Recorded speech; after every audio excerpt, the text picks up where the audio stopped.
should make a lane change. Okay, good. Alright, nice.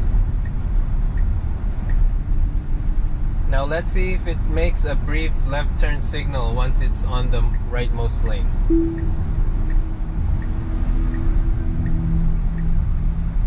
Okay, now let's see here.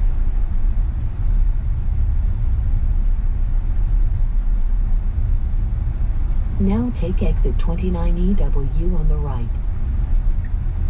Oh yeah, so it makes a brief left turn here. Now take the ramp on the left toward Grand Central Parkway. In 500 feet, take the ramp on the left toward Grand Central Parkway.